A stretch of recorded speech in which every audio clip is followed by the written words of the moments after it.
Thanks for checking in the Pivoting to Web3 podcast. Go to pivotingtoweb3podcast.com to download and listen, or Web3 Game Plan to check out the videos. Thank you. Good morning, good afternoon, good evening. Welcome, welcome, welcome. Welcome to Pivoting to Web3. And today I have Jordan Miller. And Jordan, I am so glad that I've got Jordan today because Jordan is the driving force behind the Satori Network, a pioneering crypto AI endeavoring to be designed as a future oracle to help humanity anticipate upcoming challenges. With years of experience as lead developer in the crypto space, Jordan has blended his passion for AI and distributed systems to launch this innovative project. See more on Satori.io, and we're going to talk about that in detail. So Jordan's goal is to expose people to Satori and the AI, which is more in need right now, and his future project. He's going to get more detailed with us, but at the end of the day, Satori's primary objective is to predict the future of everything we humans find valuable, to foresee what the predictions are, and participate on what's happening in the future today. So right now, I'd like to introduce Jordan. And Jordan, welcome to Pivoting to Web3. I hope I introduced that correctly. Are there any corrections about that Satori part that I talked about? It's just satorinet.io is the URL. Okay, I kind of said that a little bit different, but at the end of the day, I would like to welcome you and tell us a little bit about you. And why don't we start with Satori? I think that's going to be important as we have our conversation, that people understand what your project's all about. All right. So as the lead developer of a little crypto startup called Moontree, I've been involved with crypto for quite a while now. Now, blockchain technology allows us to build a network that is open and distributed. Anyone can join, anyone can participate, anyone can add value. And so I took that attribute of blockchain and said, well, why don't we build a network that focuses on predicting the future using AI? So we'll build this network, we'll put AI on every computer on the network, and the network will watch the world, it'll watch data streams on the internet and predict the future of those data streams and give us an idea of what's going to happen in the future. So when you started developing that piece and you started talking to people about it, what was the response? How were people leaning in, out, or taking a whole nother direction? What happened then? I got all kinds of responses from like, this is the coolest thing, and and the other, all the way to like, I don't know what you're talking about. Or I don't think that'll work or anything. So I got all across the board.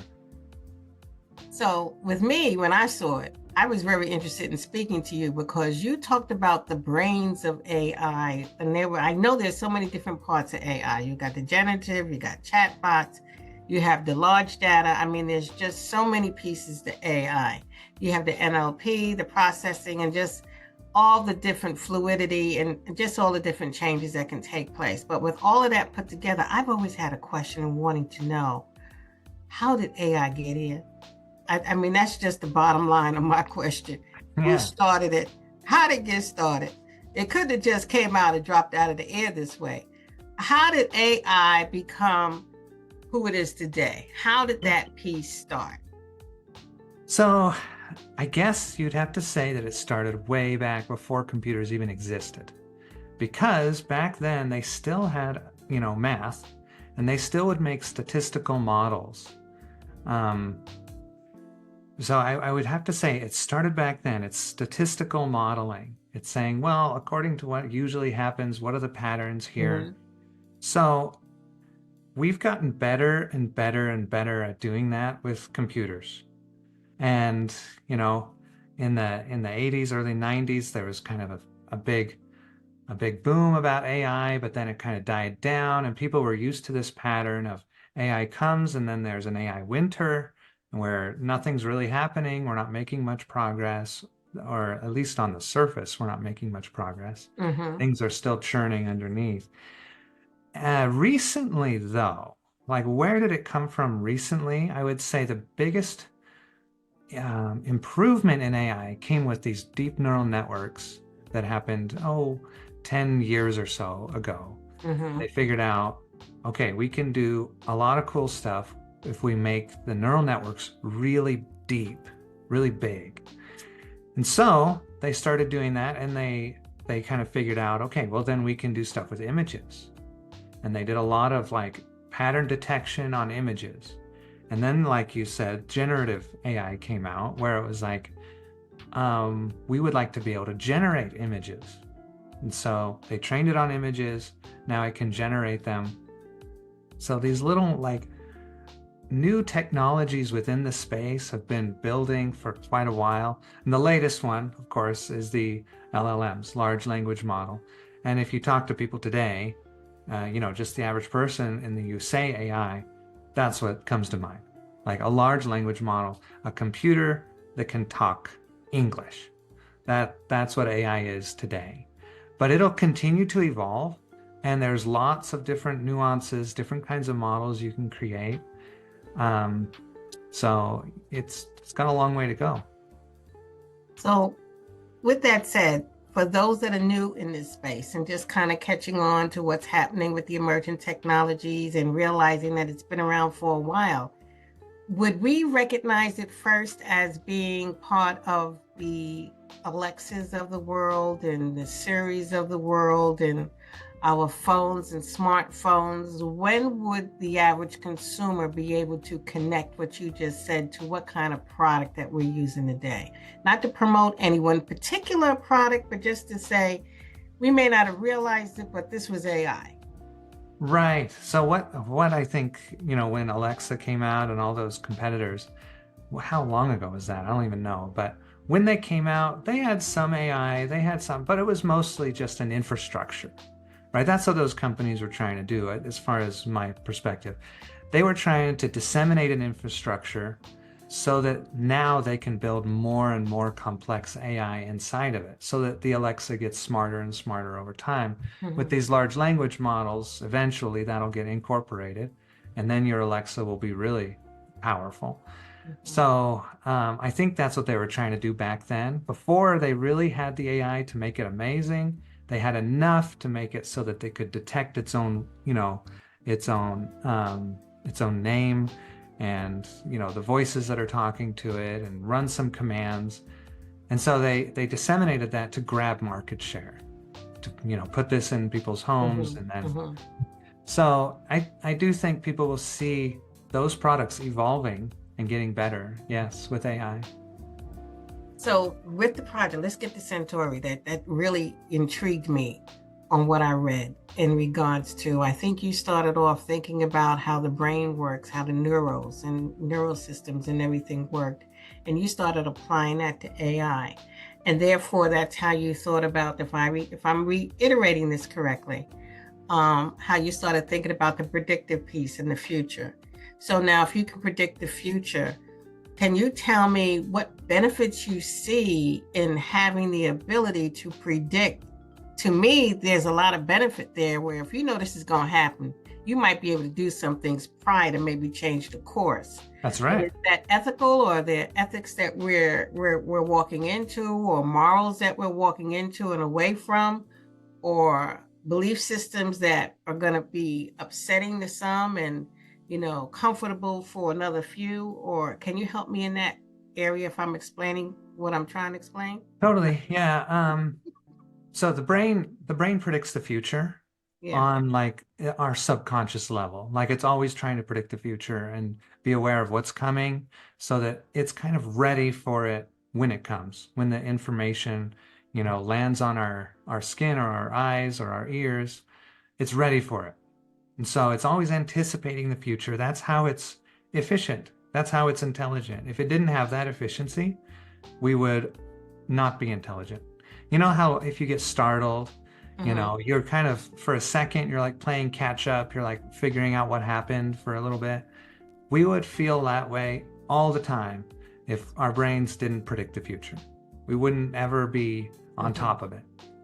So when I noticed that, when I made a study of, how brains work, I realized that we don't really have a system like that on the Earth, and we could. We could make a distributed network where they're all predicting the future and they're communicating with each other to make better predictions. And so we can de-silo all the information, bring it all into one network. And the implications of that, like let's say it grows to its ultimate fruition and it can predict a lot of things really well. And that allows us to see the future before it happens, the future that we're on, the course that we're on. And like you said, we can change it. So that means if we're headed for disaster, we're going to be able to change course more quickly than we could if we didn't see it coming. And so I think of something like the housing crisis of '08. Like that was building, all the pieces were publicly available information. After the fact, we could look back and say, oh, these laws got enacted, that added to the problem, and these kind of things changed, and this economic force was at play, and so we could kind of see it in hindsight. But if you could see it before it happens, it would have never happened. We would have changed those laws or put it, added something over here to change that economic calculation. And so being able to see the future, like as a group, as a civilization, I think it allows us to act more quickly to make a better future. It kind of seems like to me that we're entering into, our species is entering into a time when the environment in which we live is less about the physical environment, less about our social environment, and now it's more about our technology environment. Technology is advancing at an exponential rate. And so in order to anticipate changes in that environment and adapt to them before they occur, I think we need something like Satori. So I think it's very ethical to have. I think it's good for humanity. It allows us to come to consensus on what we need to do to make the optimal future, to avoid disaster more quickly. Okay, so now we coming into why I really wanted you on the show, after I kind of had an idea of what I think you were bringing to the table with the brain of AI. I mean, that's how I looked at it. When I saw it and I was like, oh, and I checked it out, I was like, oh, and then I like the future. I'm like, So therefore, if you have all these pieces, that can be good, it can be bad, it can be ugly at the end of the day, right? Okay, so now let's do the good side. So on the good side, no, let's do the bad side first so we can end on the good. Okay. I'm going to say this out loud. So on the bad side, so you have all these policies and you have all these biases and you have all these inequities. And then you had a really rich and you got the really poor, and a lot of it's been kind of systemic. Oh, yeah. So, and it's been built upon biases, let's say, forever and a day. So now we forever and we end the day. So now while we end the day, are you saying with what we have in technology, it could really benefit us to predict where we are now? Can it drill down and tell us what needs to change in the policy systemically and where along that timeline we are and how much time we might have to change it? Or what the recommendations would be to rectify, to modify the direction we're going? Did I make any sense with that? Yeah, I think so. Okay, cool. So what we want to do is, AI is advancing. Right. And AI is in the hands of a very small number of humans today. And so, the inequities that we've had in the past, that's like multiplied with AI, because AI is power, knowledge is power, right? So this is like pure power that they're developing. So that's probably not good. In my opinion, not great. So I saw an opportunity where we can decentralize this, part of AI, future prediction. We can decentralize that pretty easily, pretty simply. It's very straightforward. And so I thought, well, we should probably do that. Before anybody gets a handle on this piece of AI, we need to decentralize it So that, and what I mean by that is, you got this open distributed network, which is the blockchain. Right. That allows you to decentralize the control of the AI. Okay. Right. It allows you to decentralize the production of it. Anybody can download it on their machine and run it, produce the AI. It also allows you to disseminate the benefit of it to everybody who's running it on their machine, and the control of it. So when they're running it on their machine, they earn a token. That token allows them to allows them to vote on how the system should work. So what do we want the Satori network to be predicting? Should it focus on, the economy or the environment or, whatever? What should it focus on? That is in the hands of the people that own the token. And we want that because we don't want any one individual in charge of what future prediction gives us. Like you said, the bad side. Let's look at it. So let's say it's centralized. This system is created by a centralized entity and they control it all, and it predicts something. They can say, well, before we show everybody this prediction, why don't we tweak it a little bit, and then we'll show them a manipulated version of this. Manipulated how? Well, in the way that we think it'll give us more power and control. Of course, they're going to do that, right? So if we have a future oracle on the earth that people know, hey, this thing's really good at predicting the future, they then listen to it and they modify their behavior, assuming that those predictions are correct. So if you have a centralized entity that can manipulate those predictions, then it can basically issue self-fulfilling prophecies left and right. We don't want that, right? Yeah, that's what scared me. Yes. So we should decentralize this now, and nobody's focused on future prediction, right? In a centralized way, like they are LLMs right now. So now is our time to decentralize this aspect of AI. Wow. But with that said, it all depends on who has access to the blockchain technology, who has the computers, who understands the blockchain, read, write, trust, verify, and the whole decentralization of it all. Probably for why I decided to do this podcast, to make sure everybody know what's really going on here. That's right. All different levels and sectors. Let's put it all together. So with that said, on the upswing, you could really look at a lot of what's happening daily and what's going on probably that you anticipate for the next decade.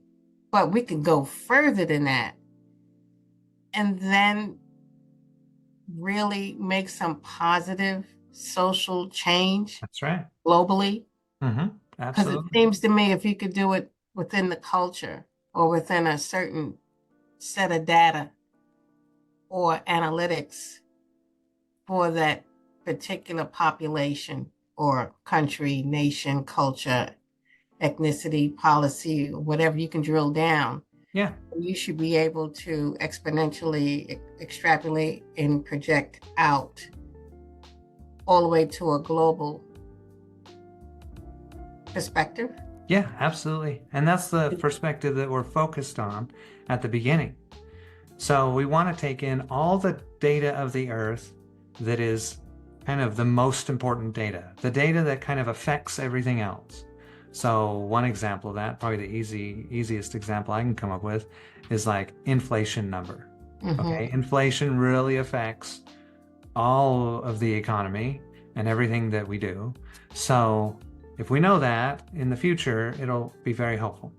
So we'll be looking at things that are very broad to begin with and building a broad model, a federation of models really, that know about these broad aspects of civilization, of our environment, all that. And then once we get a handle on that, and it's pretty good at predicting those things in the context of those things, then we start to go a little more deep and we say, well, maybe we can go to like tier 2 kind of data streams where it's a little more detail, or now we're looking at this particular industry, what's happening inside of it. and we can go up and up and up until, it can predict like very detailed questions. So with all this information that you have, it seems to me that we should be able to create a better world. Yes. One of the things, ideally, if you have the right people inputting the data and the details, how many people on your project, if you don't mind me asking? Or we are pretty small. Yeah. So I've been building the MVP, and I have a couple friends helping me. We have a community that's very small, like 150 people. So we're very early days. We're not even launched yet. We're in beta. So you can go download the software. Like it's out there, it's live. Okay. It might change a little bit as we improve things or find bugs. So we're going to launch hopefully this year. If everything runs really, really smoothly, maybe even this summer. But we're going to launch as soon as we can. So with that said, I'm curious to know, are there other communities like yourself and other developers that are experimenting in the AI space beyond what comes to the forefront of chat? All the big names, you get Chat, you get Bard, you just have all these big names. But there are other communities that are DAOs or decentralized and everything else with all the DApps and all the technology out there. Everyone's experimenting with the AI in different ways. Yes. So what keeps you up at night? What worries you? What do you know about that we don't know about, but you know about and you worry about? Well, mainly that decentralized point. And also, these language models that we're building in the world today, that Google's building and everybody else, it's interesting that they're built by humans. Yeah. And they're trained on human language, and they're, corrected by humans.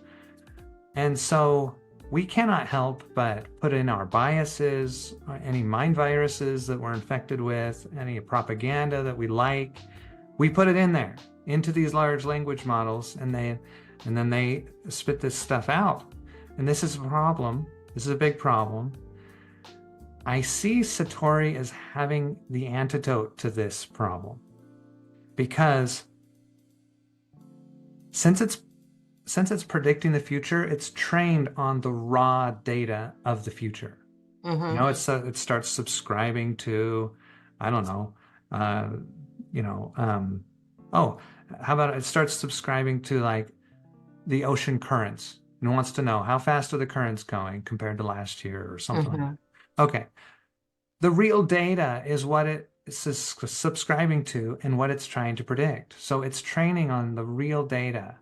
I see these large language models as being pretty cool and very useful in some, contexts, but they have our human bias in them, and we can't do anything about that. Like, we can try to minimize it, but, how? We have to use our biases to try to minimize our bias. It's not easy, right? So, but with this system, it is trained on the true, actual, real-world data. So it's the closest thing you can get to like an AI that speaks the truth. You can't get any closer than this. So, these large language models that have our biases, that keeps me up at night, because people take them as truth. They think they're really true, and they might be lying or making stuff up or having our bias or whatever. So what do you create? Maybe that's my question. What do you create? What do you implement or develop? Is there any way to know what's truth? How do we get back to truth and facts? Because it seems like we're in a world now where you've got anybody's facts that they want to call facts, and you've got anyone's truth that they want to call truth. Back in the old day, it is either truth, it's either black and white, or it's not. And everybody looking at the same black and white, and then you can take your decisions from there. Now everybody kind of playing this game, or theatrics, or performance, or whatever you want to call it. But how do we utilize AI, or is it possible to utilize AI in a way where it's not true?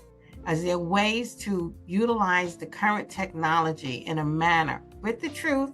And as you're saying, this is as close as it's going to get for us right now.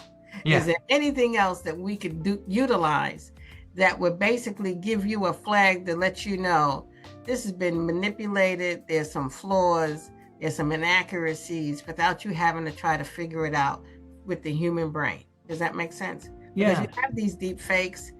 I think some of the platforms are starting to want you to let them know when you're utilizing AI, or maybe they'll be able to flag it in a way or be able to tell by technology it's AI.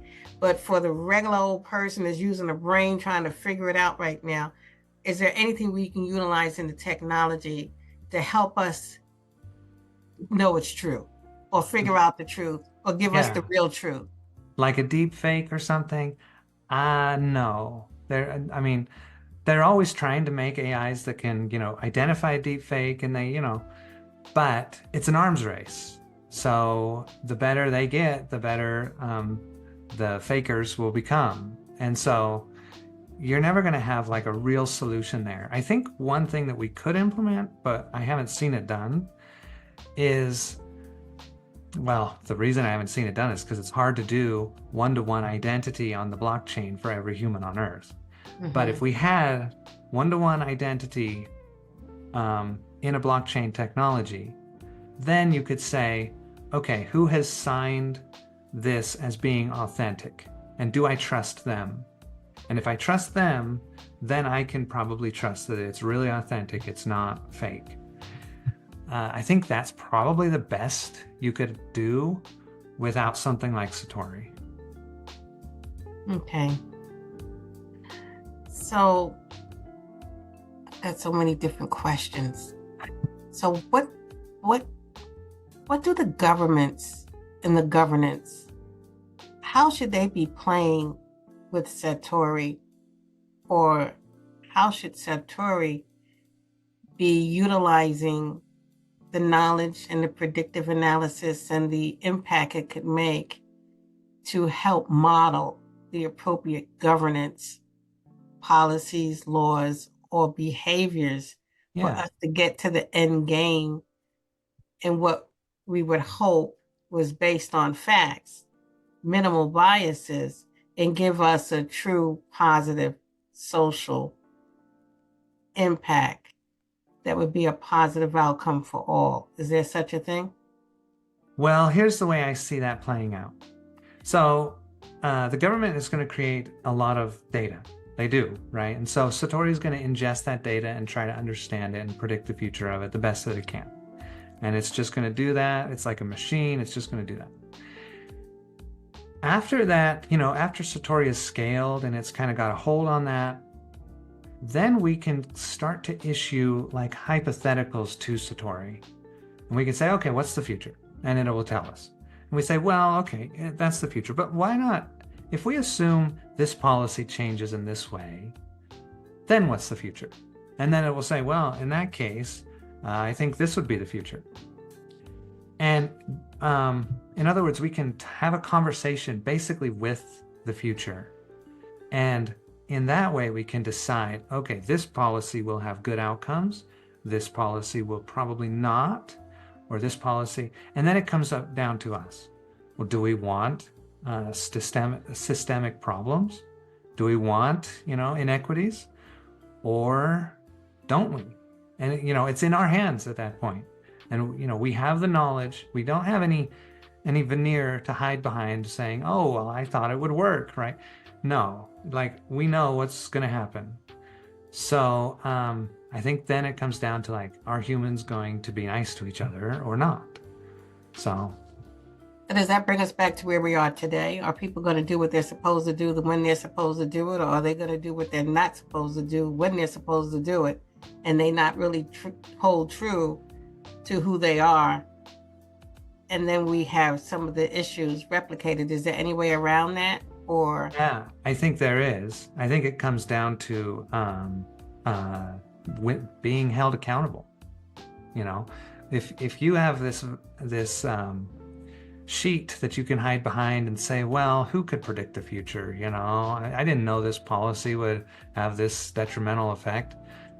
But if you actually do know that up front, and everybody knows that up front, they can then hold you accountable and say, actually, you did. and you still enacted it, and so we're going to vote you out, right? And so it comes down to then our governance ability to hold our, elected leaders or even our corporate leaders accountable for their mistakes. So do you see the different cultural nuances and issues from a global scale changing the development of Satori or hindering it? I guess I'm asking, what are the challenges? What are the obstacles that you're encountering when you look at this future project? Trying to do things at a global scale. That means different laws, countries, belief systems, structures. How has that really impacted your work?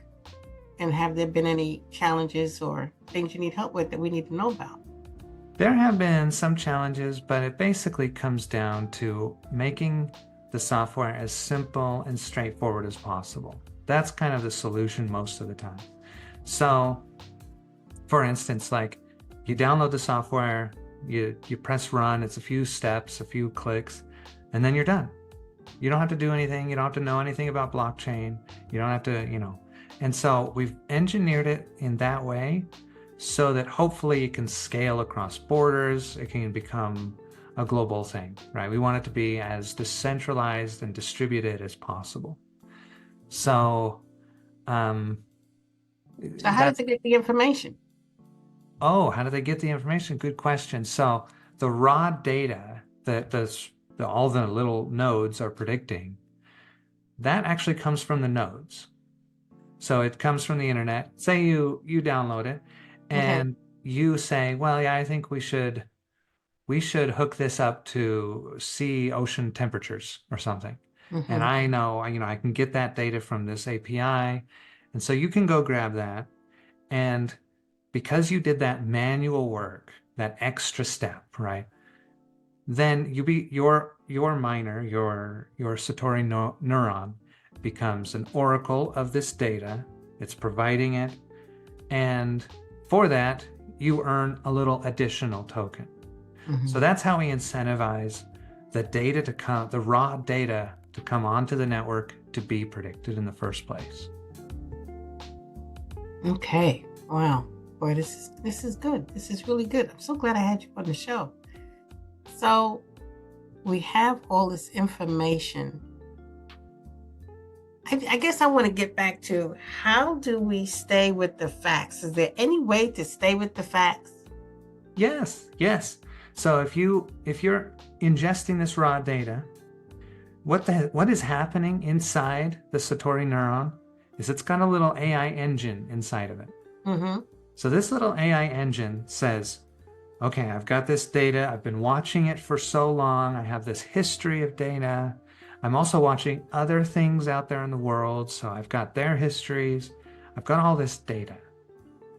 I'm going to try to build a model that predicts the future of this data. So it tries to build one, and it builds one. And it's pretty quick. It just builds one right up. And it says, is this model better at predicting the future of this data than the last model I built? And if the answer is no, it's not better. It just throws it away. It's just like, okay, that was a bad one. But if it is better, it says, okay, I'm going to keep this one and throw the old one away, because now I have more information. I have made a better model. I'm better at predicting the future now. So that's how the system basically works. In other words, it's kind of blind to our biases. It's just completely the raw data. Whatever works is the truth. And so that's how I think we get to facts. Like, it's just building its models straight off of the raw data. So based on the raw data, it's still really depending on who has access, who's involved, and what they want to look at. Right. So how do you make sure you have a good cross-section of industries, people, demographics, economics, agriculture? How do you make sure you really have all the pieces?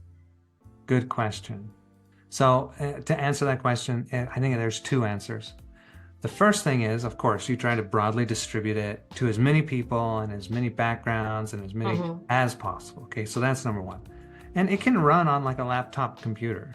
It can run on anything. So it doesn't need like this big mining rig.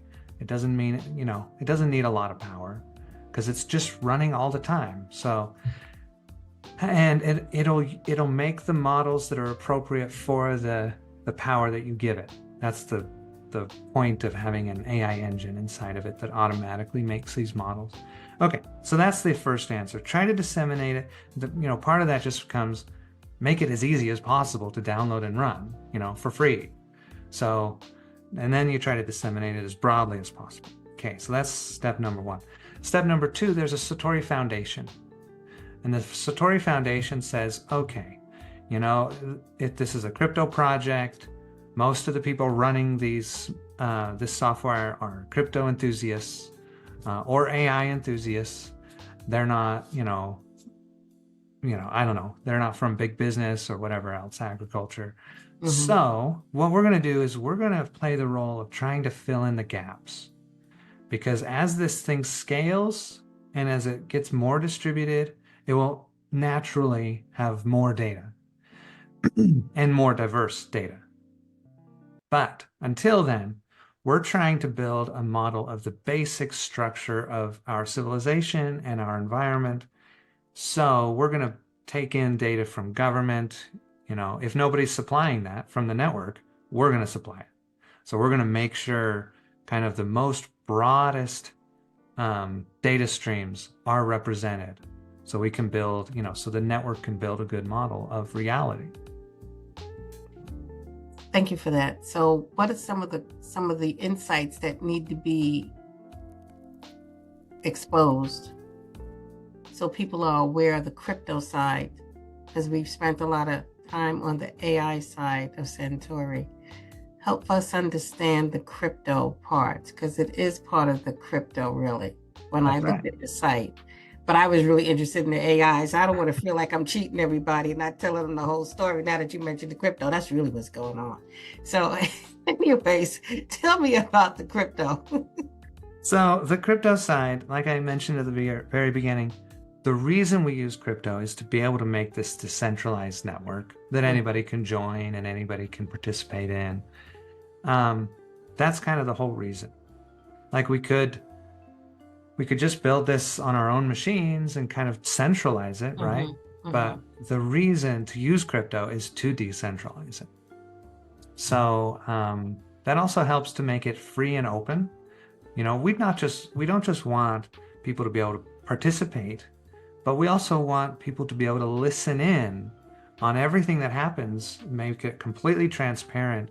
Every prediction that's made can be listened in on and understood just by anybody. You don't have to be in the crypto space or anything. You can subscribe to these data streams for free.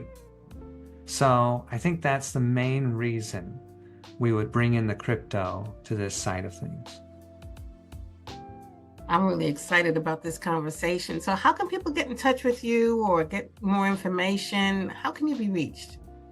So probably on the Discord. So you can go to satorinet.io and there's a join tab that's got a bunch of social links.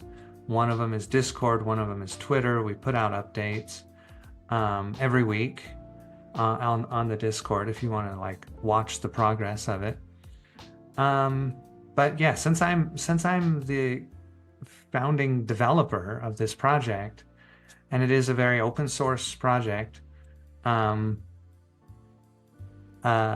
can always reach me on Discord. I'm always there in the Discord. So, well, I'd like to thank you for your time. And I'm glad we got together on this podcast. And I'm sure we're going to talk in the future because I want to stay up on what's going on with this project. I find it to be very exciting, very intriguing. And I'd like to thank you for everybody. Thank you for listening to Pivoting to Web3. Good afternoon, good morning, or good evening. And I look forward to chatting with you and being in service to you soon as we shape tomorrow together. And thank you for being with us. Thank you. Thanks for checking in the Pivoting to Web3 podcast. Go to pivotingtoweb3podcast.com to download and listen, or Web3 Game Plan to check out the videos. Thank you. We're shaping tomorrow together.